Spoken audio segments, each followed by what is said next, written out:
Welcome to EllieMD's live educational series. We are so glad you're joining us today. At EllieMD, we're redefining telehealth by creating a space for meaningful conversations, science-driven insights, and guided support that empower you to take charge of your health and longevity. I'm Lauren. I'm the Director of Medical and Pharmacy Operations at EllieMD. I'm Sam. I'm the Manager of Medical and Pharmacy Operations. And if you haven't heard the exciting news, EllieMD has officially launched Semax and Selank nasal sprays. These are two cognitive peptides that are designed to support focus, mental clarity, and stress resilience. Tonight's conversation will explore how these peptides fit into brain health, performance, and overall well-being. And to help guide us, we are so excited to welcome May Bagnell, an integrative health practitioner, and Dr. Michael Bagnell, a functional neurologist and chiropractic physician. Together, they bring a unique, comprehensive perspective on brain health, nervous system regulation, and optimizing cognitive performance. May and Dr. Bagnell, we're so excited to have you with us today. Just to start off, can you share what first drew you into the world of brain health and cognitive optimization, and why this area is so important in today's health landscape? Sure. Well, I think we can both answer a little bit of this, but we've been in practice together, gosh, now for about 35 years. It's hard to even imagine 35 years, but we've been doing holistic health for this length of time. And we've always loved the idea of understanding root cause issues in our clients and understanding how to help them understand where it's coming from. You know, in a medical society where we're so symptom driven, right? We're symptom focused. Our goal is to educate our clients on the systems behind the symptoms, right? Because we all have symptoms. They're like the warning signals that we have in our car. We need oil, we need gas, right? But once we do those things, we need to understand, okay, what's the system behind it? And what we realized about 20 years ago, 15 to 20 years ago, is that the importance of the brain and looking at the higher up, the spine, the organs, the systems metabolically, but we're also looking at the neurology. And so getting into functional neurology really allowed us to add the missing piece that we were searching for our clients. And just the hunger and thirst of being avid learners ourselves and wanting to educate our clients, getting into fields like peptides now. Once we started getting into that, we realized, wow, there's so much promise here, and being able to bring that into what we do. And of course, partnering with EllieMD has been really amazing. So you want to add anything to that? Definitely. I want to add a little to that. Just a bit is that, when I started prior to our marriage into healthcare, going to work on my MD, but I ended up diverting into chiropractic medicine. Mm-hmm. And then as we came together and opened a practice many years ago, that physical medicine component is really run by the nervous system, yeah. Right? We think chiropractic, or you might think, and it's bones, back, cracking, all these things, but it's actually neurology that's being affected. Mm-hmm. And I was always fascinated by that. And back in the 70s, before all these things happened with my education, my father was in an extremely severe car accident, yeah. And was cut out of the car with the jaws of life and was on life support and shouldn't have survived in ICU for 8 days with a massive brain injury. Mm. So little did I know, in some way that would affect me years later, perhaps strongly, my interests. Like, wait, there's more to this than just the physical medicine. And he had a lot of physical injuries and was able to come back and recover. But the brain always fascinated me. And as I started looking into that postgraduate from chiropractic, we started to realize, and when she gave me the green light to okay, it's time, our kids are a little older, you can go full on in this functional neurology, and then went and achieved a fellowship in brain injury rehabilitation. Because what we were seeing was most healthcare is from the neck down. Most, right? I mean, general statement. Meaning whatever your symptom is drives you to that kind of specialist. But our model, even today, we like to call it this brain-based healthcare, yeah. Right? So these two peptides that we'll talk about in a bit are really brain-based peptides in their responsiveness. Mm-hmm. So our healthcare model is brain-based. And so in that, we had to invest in technology that is at really the cutting edge to analyze the brain, It's not just questionnaires. We look at very detailed, granular technology of eye tracking and vestibular activities in a very specialized chair that really many universities have and use in research. And many components of our analysis brings us to the point where we can say, this is the area of the brain that's involved, or that area. When we talk about these peptides and we talk about anxiolytic effects and cognitive effects, when a person comes with issues, or yourselves, I'm dealing with some kind of mood issue, I'm dealing with focus or concentration. My question is to myself, and then sometimes I like to ask their physician, we don't get a chance to, where is it in the brain? What do you mean, doctor? Yes, where is their anxiety emanating from? Where is their depression emanating from? What about their focus and concentration? Because as we all know, the go-to is you have focus, ADHD issues, here's your med. You have anxiety, here's your med. You have depression, here's your med. And we know that there's uses of these types of things. We know that. So that goes without saying. I'm not a never medicating person. But we also know is we want to look at the why. This is my wife's language. The why behind the what. So whatever's going on, what's the reason why, and how do we start to adopt, put together, focus on actionable work that changes someone's brain back in a direction we would want. Yeah. And that's my story. I'm sticking to it. Thank you so That's much so for that. powerful. Yeah, Yeah. it really aligns right with our mission of longevity rather than putting a Band-Aid on a leaking system. We want to get down to the root cause and optimize your health span rather than just lifespan. That's right. One of the biggest things affecting our society today is elevated stress levels, anxiety. Can you talk about how the brain regulates stress and mood? Well, we talked about this today, going to pick up our granddaughter in the car. And my wife posed that question because you shared with us some of these ideas. So how does our brain manage, deal with stress? We can talk about it from many different angles, and I won't go down that long.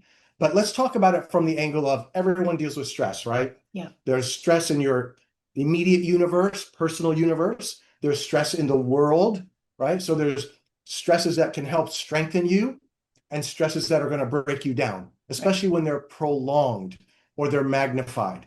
And I like this saying my wife had used this week on our podcast that we don't get, wait, I got to say it properly. Let's see if he remembers. Oh, I did have it today. It was so good. It's such a wonderful statement that in relation to stress, that things don't get easier, we get stronger. We get stronger. So we need to think about, as stresses are coming on, what's going on in my body and my brain, right? Because we're brain-based. So we know that if we talk about brain waves, we're talking about brain waves that go up into a very high oscillating level. And that's not very good for performance many times. A little bit is, but not excessively. And so coming into a little bit lower brain wave state, like an alpha rather than a high beta, is one of the differences in stress. If we get ourselves into high beta very easily because we have very little capacity to handle stress, and now we're talking brain waves, then we can train for more alpha brain waves. And that gives a person more resilience to the stress. Now, how we train for that is for another Zoom podcast. But that's one way. Another way we deal with stress is chemistry, right? Our chemistry. We secrete stress hormones, catecholamines. And so this then floods our body so that we can respond to the stress. And it can be prolonged. So we can have too much cortisol. We talk about that all the time with our clients. Too much cortisol going out there. We become over aroused. We don't end up in a situation. There's actually a graph that you can see. It looks like a bell curve. Yeah. And it shows low arousal, normal, moderate arousal, which is your performance area, and over arousal. Well, stress, if it takes you into that middle zone through the hormones, through the brain waves, you respond pretty well. If you get pushed over into the hyperarousal side, anxiety, tightness in your body, rapid palpitations of the heart, you're not going to perform well psychologically, mentally, emotionally, cognitively, or physically. So in terms of focus and mood and concentration, stress can put you in a zone where you, right, like an athlete, they're training, they're getting stronger, they can handle the stress. So we had an interesting episode in the past 2 weeks where one of our clients had an emergency in the office, and we called emergency services. And I realized that those gentlemen are trained for emergencies. I'm not. So it was a little bit stressful on me, although of course we took care of our client. They had a different type of health emergency. But though I see, it was clear to me that's training. They were as calm as could be because they expanded their brain, their physiology's ability to handle those kinds of situations. So for us who don't have those kinds of things, we want to strengthen brain networks, strengthen physiology, strengthen our ability to have resilience. It really starts with the brain. Yes. That's why military operators, athletes, they train at a certain level so that when that stress comes, it's really not anything different than they train for. A little different for us. So my wife will say that she does this daily. She trains for calm. Train for calm. If you don't know what that is, she's going to explain that tonight. Well, I'll just jump in and say it's just, it's an opportunity to really build resilience in your nervous system, right? And we all have so many things going on. We have such responsibilities, and if we could take a cross section of everyone who's on here tonight, we could all probably say, ask the number one thing that's stressing you out right now, and everyone to go to, what that is, right?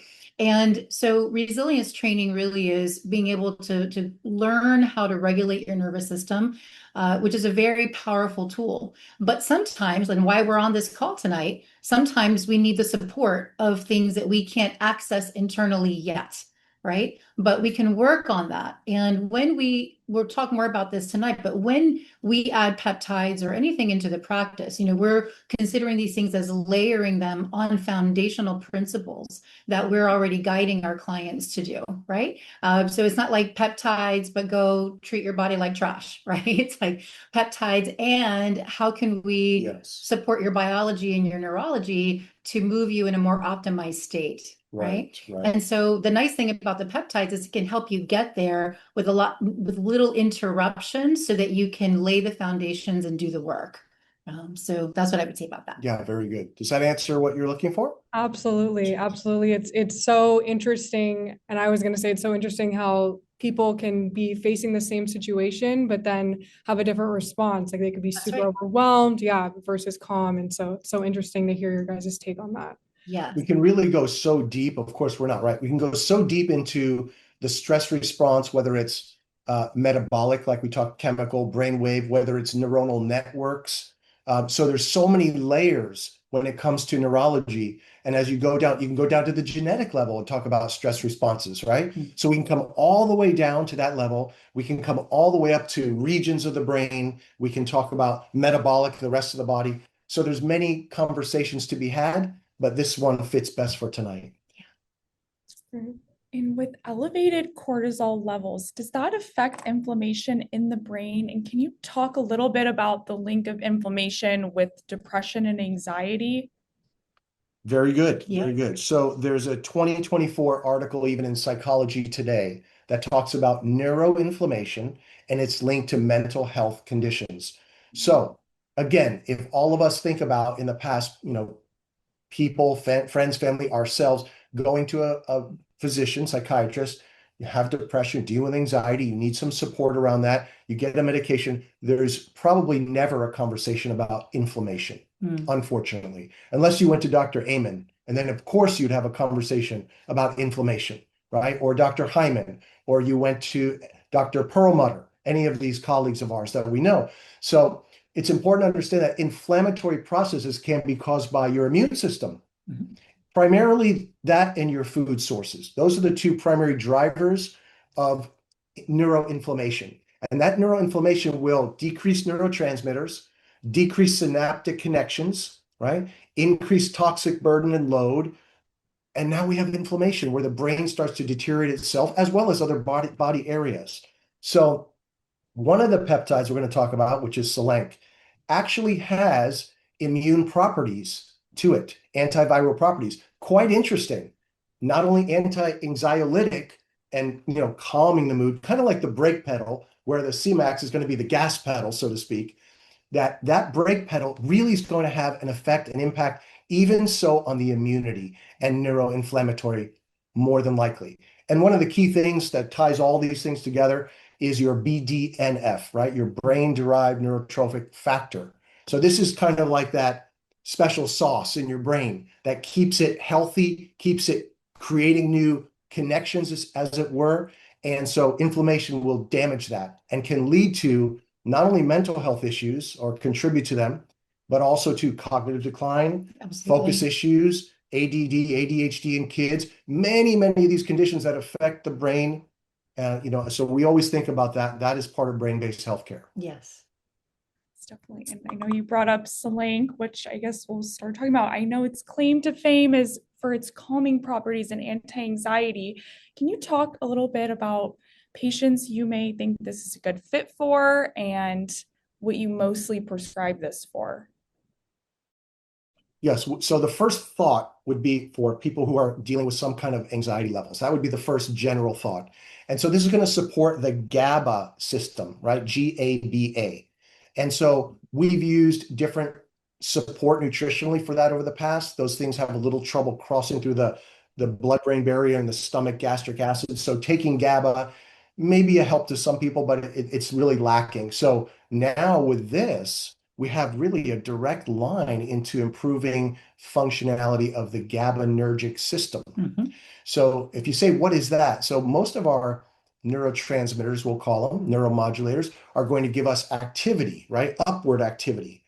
And so GABA is the one is like, slow it down, calm it down. So we love that, right? We all love that one. And probably most of us need that today in this day and age. And GABA tends to be produced in a particular area of the brain. And so when you're using this, we're thinking about taking the edge down, right? I talked about the brake pedal on anxiety. That would be the first. If someone presents with anxiety after I go through my history, I'm thinking this may be something that might be appropriate for them, as I am honestly also considering any inflammation going on in their body and their lifestyle. Yeah. So for us, we don't like to practice fast medicine. Right.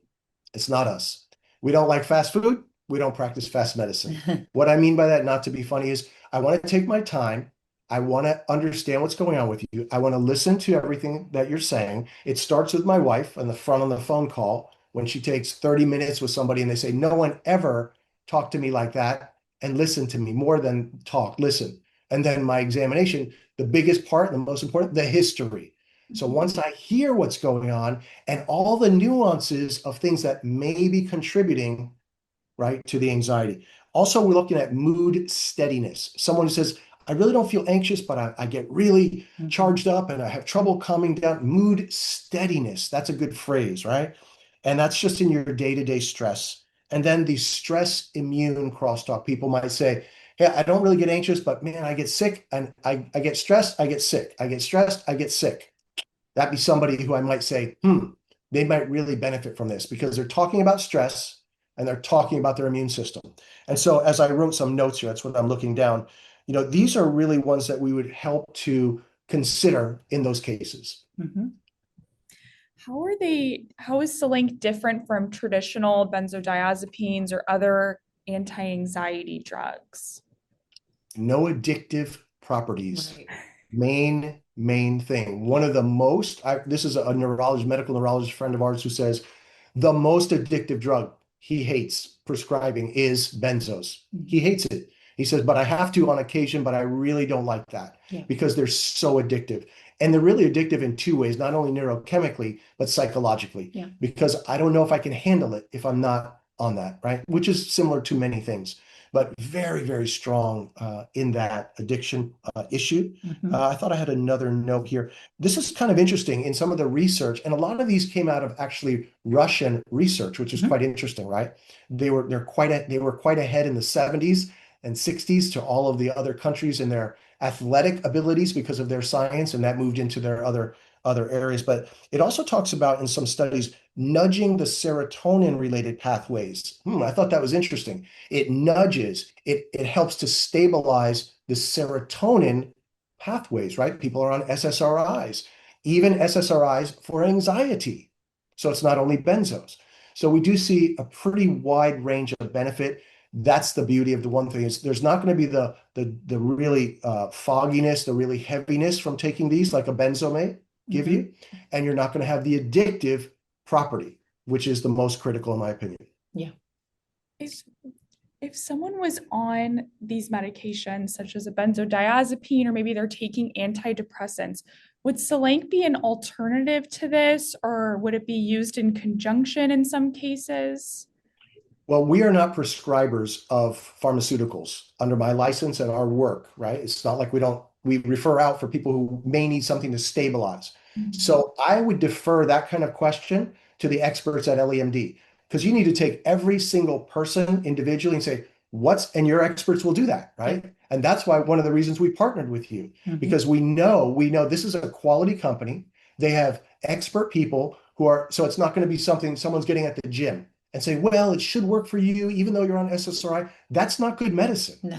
We want experts knowing what's going on with you, who have much more years of experience in peptides than we do.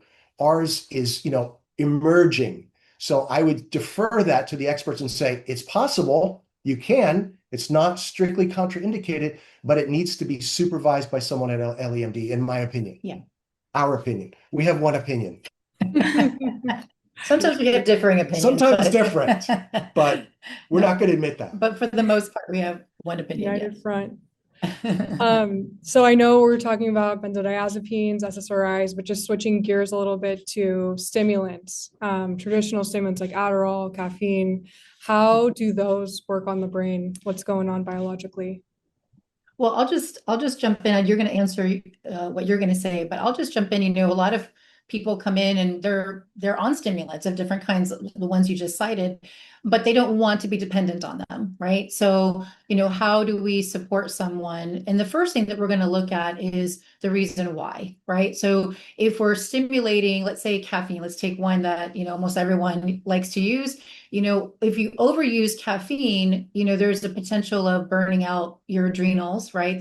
Your adrenal glands, your ability to handle or to have your body produce energy for you, right? Caffeine is giving you energy or stimulating you to have energy, but you are eliminating the opportunity of your body to generate energy for you, right? So if energy is the issue, then we want to understand, okay, well, why is energy the issue? Is it the adrenals? Is it something going on in their brain? Do they need a liver detox, right? I do a lot of things in a 7-day detox, and then we go from there.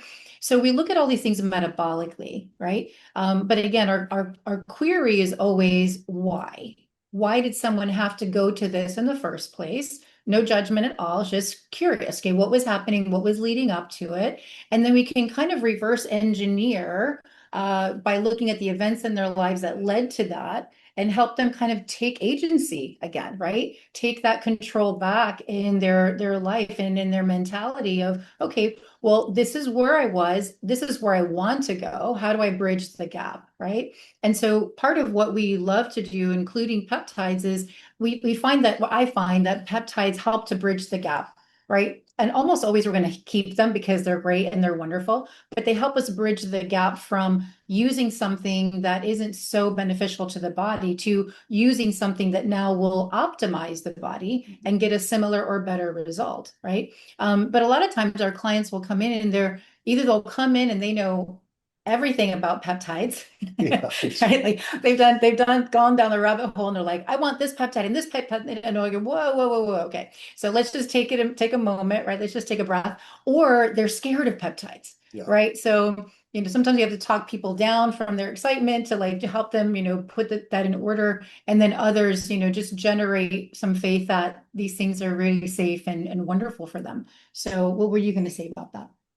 I'm going to quick answer a few questions as we're going in regard to this.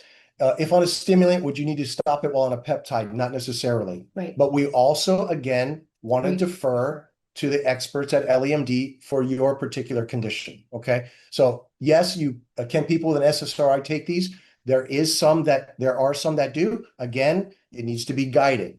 It should be guided. This is my strong opinion that you want someone hearing your whole story as well. Yeah. Would this work for someone with Parkinson's? There are mixed results with this with people with Parkinson's, yet it is neuroprotective. Okay, there are neuroprotective. So there are some positive results. unfortunately, this is newer for studies. And so the studies have been done on animal models, and that doesn't always cross over. So if I had a client with Parkinson's, would I recommend it? In all likelihood, I'd be about an 80-20. I'd be, yes, this is probably going to be something. As soon as I meet them, this is probably something I think they're going to be utilizing. Yeah. Then I go through all my steps to keep confirming for myself, yes, right? Or I hit something, I go, oh, because of this, I don't think that's the right time for now. Yeah. Right. So that was one of them. Can it be taken by someone who's had a stroke? Listen, the Cmax actually has been done with people on stroke research and cognitive decline. So for that person, I would say, person presents with a stroke, I'm thinking Cmax might be something for them, right? And so we go through the algorithm in my mind together, and we determine, is this something that's on the board for them as a possible help to move their brain into a healthier state? Mhm. Semax peptides, Parkinson's. Okay. There was a couple on children. Listen, that is something that I just have a hesitancy about. I have a hesitancy because in all probability, it might be safe for not little children, but teens. But yet it really needs to be delicate, guided by a medical professional, looking at all the lifestyle component. For instance, if a child is spending a teenager, 8 hours a day on their phone, scrolling vertically, they're driving their dopamine system through the roof. Mhm. So now I'm going to put them on a peptide to calm that down? No, I'm going to work on the cause of the problem. Yeah. Okay. And then later, with another person's supervision, maybe their pediatrician, I would have a conversation with them. And so see how it takes more complexity.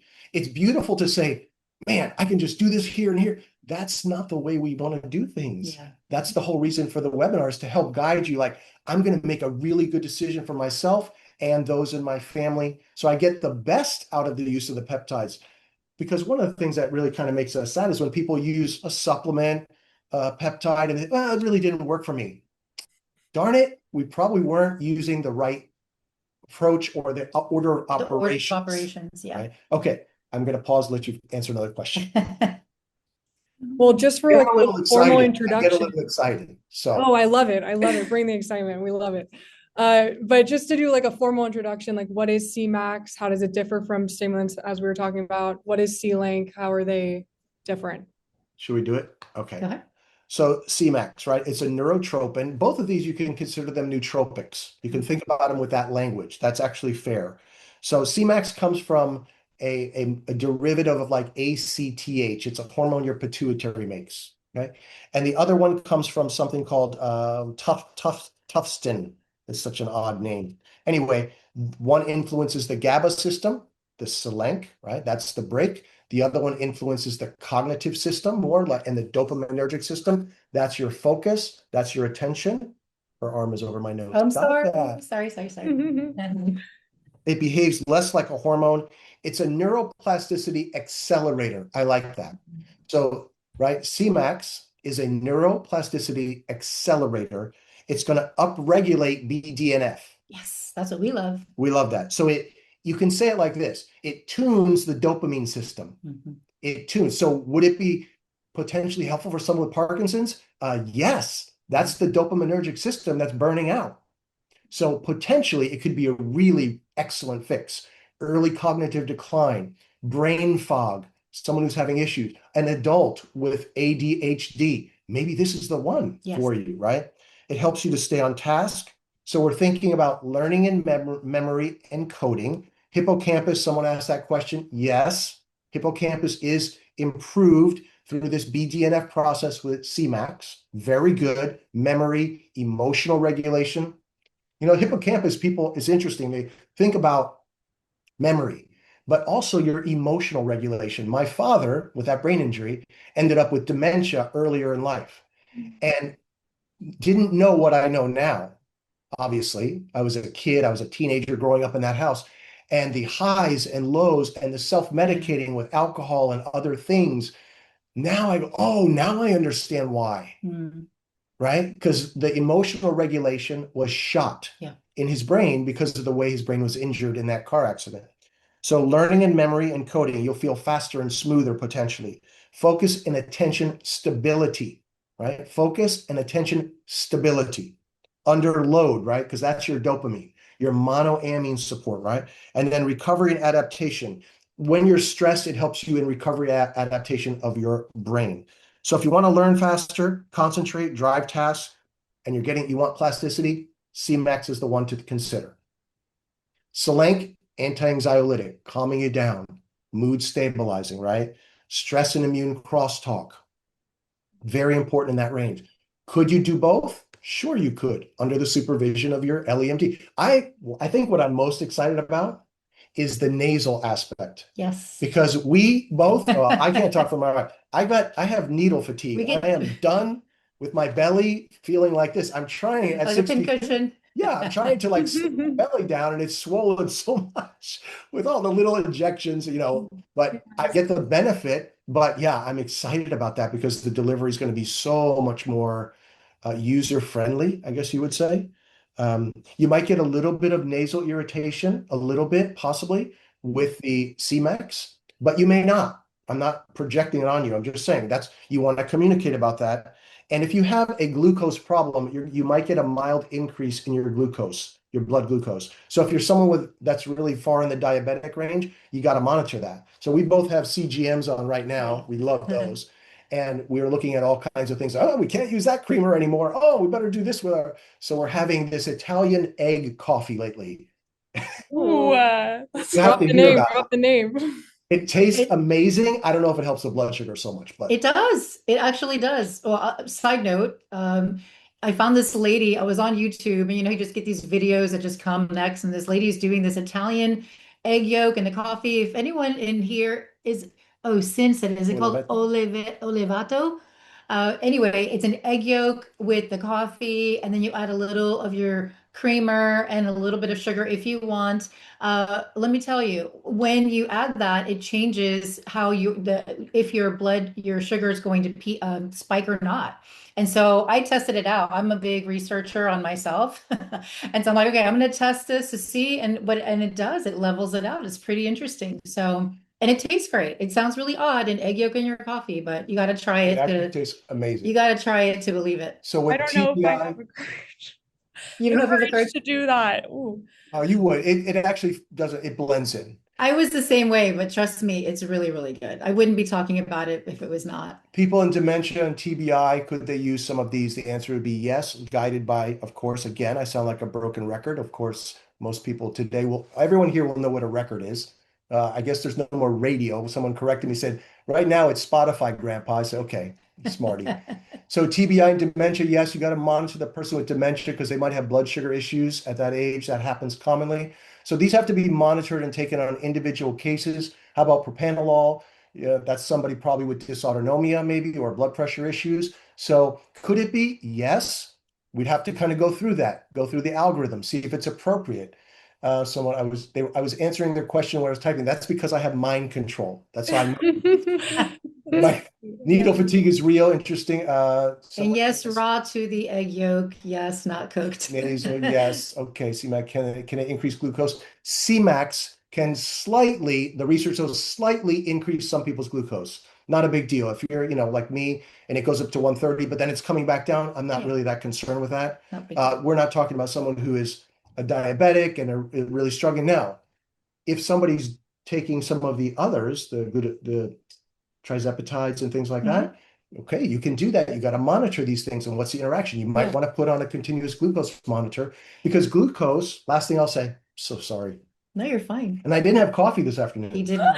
It's just him without coffee. Imagine him on coffee. Yeah.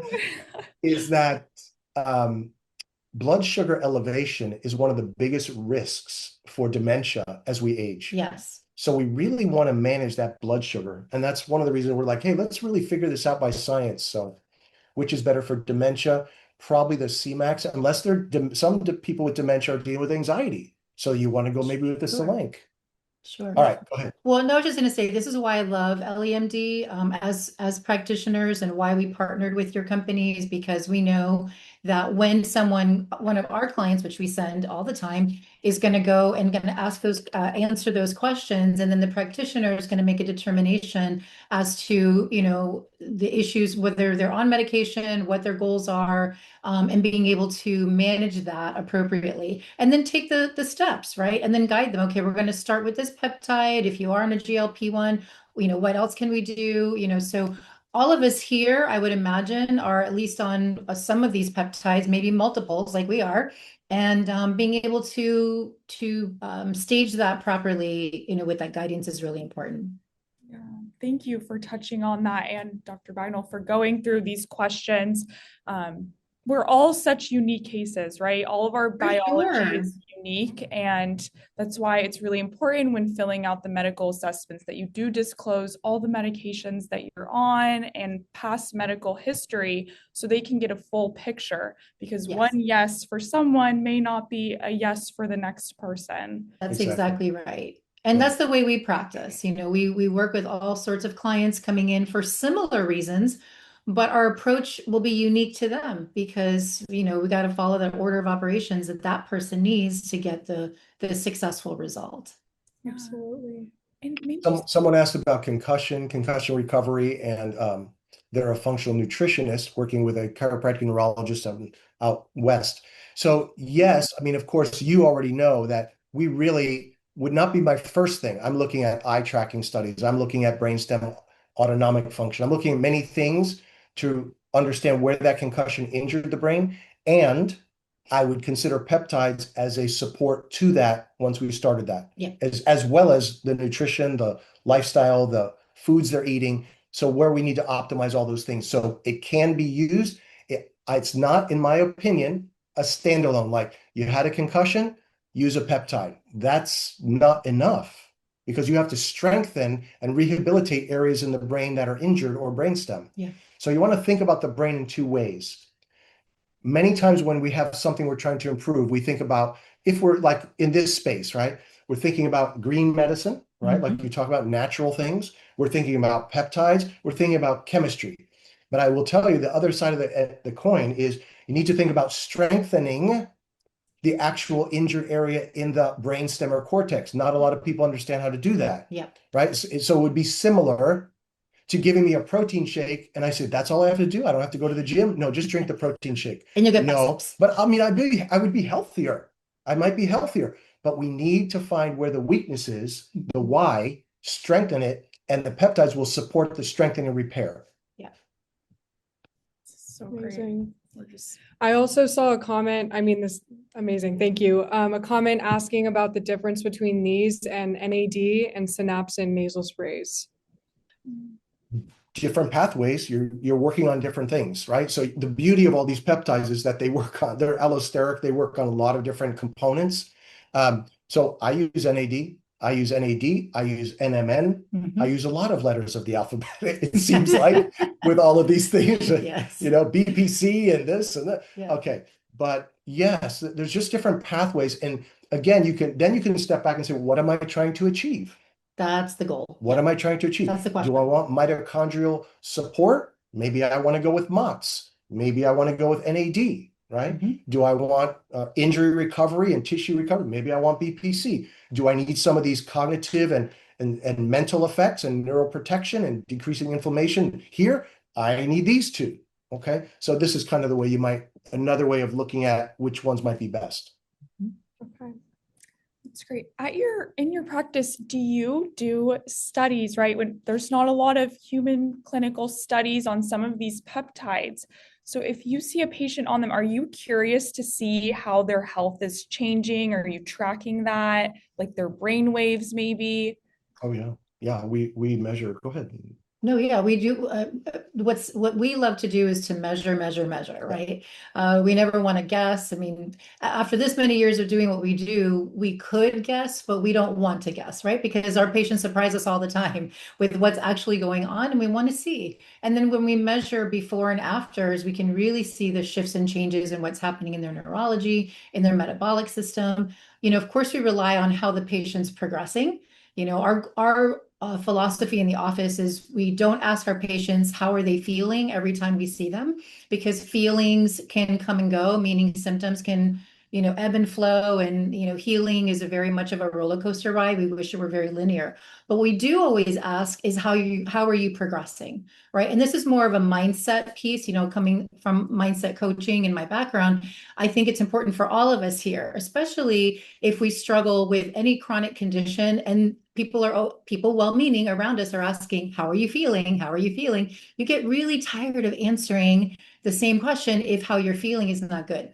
But think about it this way. When someone asks you how you're feeling, you're going to be thinking more than likely about the negative things. Oh, is my back hurting today? Is my leg hurting today? Do I feel dizzy today? Do I have headache today? But if someone asks you, how are you progressing? Then the mind is focused on the positive, right? Well, how am I progressing? And so even if no one is asking you, you can ask this of yourself. And it's a great training for the mind as you're healing through whatever you might be healing through, to ask yourself how you're progressing. So back to your question, is we'll ask how they're progressing, and then we'll get the anecdotal information from them, and we can see they're sleeping better, their gut health is better, their focus was better, whatever those things are that are important to them, because everyone comes in with personal goals. So we ask about those progression notes, but we follow it up with the testing. And so we can see that, oh, their brain does look calmer on the brain map, right? Their scores on these other tests for the timing of their brain are greatly improved, Right. So these are really important metrics for us to see, and then along with the progression notes of our client. Yeah, we're always looking and we're measuring qualitative and quantitative data, always collecting it, right? That's very important, especially as we communicate with research institutions. You can't say, well, it looked like, you have to say, okay, there was a 1.7% improvement on, it has to be data driven. So yes, we do measure pre, intermediate, post in all types of brain measurements. Great question here. What about, this nasal delivery? Actually, nasal delivery is better for brain absorption. When you get very small particles, to get into the olfactory bulb and into the trigeminal system, it's much better delivery here. So if you have cognitive issues, this is the place to go. This is the place to go. So I think it's brilliant that that's available. And then the other question, someone said, hey, I had 45 sessions of neurofeedback. My brain's stuck in high beta, and then my eyes open and I have alpha. So there's so much history that's needed. But when you do 45 sessions of a therapy, any therapy, and this is a very general answer, you have to wonder, was it the right therapy? Was it the right order of operations? That's usually what we discover. It may not be in the right order of things, right? We always look when a person presents to us, what's the backdrop of what you're presenting with? So let's say someone comes, I had a concussion a couple years ago. I have brain fog and headaches. Okay. What's the backdrop? No, I never had another concussion. That's not always true. We start looking back, and I like to say this, and it sounds a little facetious, but what do you bring to the party? All of the things that have happened to you in the past. Oh, when I was a kid, I was in a car accident when I was They're all 19, contributors, yeah. and I was fine. I walked away. Okay. And then I was extremely sick. I was hospitalized with XYZ, but then I was better. Okay. So I had an immune issue. We consider, like this person, 45 sessions. Was it the right type of neurofeedback? Do they need trauma therapy first? Maybe there's some trauma in the background that needs to be resolved, which would actually negate that. Maybe you don't need that much neurofeedback, or maybe you need different sites for neurofeedback or different types. So this is why the specificity of things is important if you want to get the best out of what your body can give you. Optimization, specific to you. Thank you, Dr. Dave. I'm glad you like that. Yeah, thank you so much. Well, we are going to wrap up soon here. Do you have any closing remarks you really want to share with the community? And also, where can we find you? Do you have social media? Well, we're going to be on the after party, so we're going to open up a link, and there's going to be. Are we invited? Yes, come on over. So you can I'll answer your first question. So the name of our clinic is Bagnell Brain Center. Almost all the social media networks that you'll be on, you'll find us under that name. We also have a podcast. We're strong educators, as you can probably tell. And we have about 167 episodes already on our podcast. It's called the Neuro Collective Podcast, and you can find it anywhere you listen to podcasts. So Apple, Spotify, and all the rest. So there's a large library there, and you can research your topic. We talk about a cross section of all things brain, mindset, metabolics, all of those things. And what else? Yeah, I think that's it as far as where you can find us. So Instagram, Facebook, all the rest, right? So one thing that I would love to just kind of add as a takeaway here, as we're all listening and learning about things that can help us in our health span, right? Because we talk about this, the lifespan versus the health span. We all want to live longer, but we want to live longer, healthier. And so when we're considering things like peptides, which we're really the science is really just on the cusp. We know so much, but there's so much more, right, that we're going to learn. It's good to understand these things, but also not forget that all the foundations that you're building in your life, from your nutrition, from your movement of your body, from your sleep. We could do a whole podcast or a whole webinar on just sleep architecture. These are all things that are very important because if you're challenged in these areas, of course, that makes everything less optimized, right? So it's not a discouragement, it's an encouragement that no matter where you are, you have room to grow and you have room to improve these metrics. And you can take it, one category at a time. Try not to handle everything of your well-being at one time and try to dial it all in little by little. And I would say start with the thing that affects you the most, right? The thing that plagues you the most. If it's gut health, start there, right? If it's your energy levels, let's start there. If it's your inability to sleep, let's start there. Because all of these things are going to be rejuvenating and it's going to touch other aspects of your well-being when you are able to satisfy what your body needs in that particular department. So we're here to encourage you. You can do this. These peptides and EllieMD is the right place to be. And we take our time. So one last thing I'll say, we take our time to come on board with things historically. We're never the ones that are like, oh, this looks a little exciting. Let's do that. We take our time, we research, we listen, we watch, we try before we even talk about it, before we even share it with our clients, right? Because we want to tell them, okay, well, we've tried this or we're experiencing this company and this has been our experience. So, we're very much about excellence. So any company that we partner with has to match those values, and LEMD does that for us. I would say I would love for anyone who's going to try these different peptides over a period of weeks, DM us and let us know how you're doing. I would really love to know. That's true. That would be fantastic. And then additionally, DM us if you have questions, especially Instagram, about the podcast, because we love to do that with people. We love to answer questions from people. We get them from all over the world. So you're the best audience, so we'll take yours. Thank you so much. Yeah, this was so helpful. In my own testimony, you guys, I've been doing Selank for the last week now, and I really noticed, it's fast acting, and I can't speak well enough about it, just the calming effect. Yeah, so just thank you guys so much. We love everything you guys stand for. Just I wish we had like 2 more hours with you because I've learned so much already, and you bring such a beautiful, healthy, healing, calming energy. So we really appreciate you. Thank you very much. And thank you so much to the audience for coming. We really appreciate all of you guys. And if anyone invited you here, please reach out to them and just let them know. And I hope everyone has a lovely Thursday evening.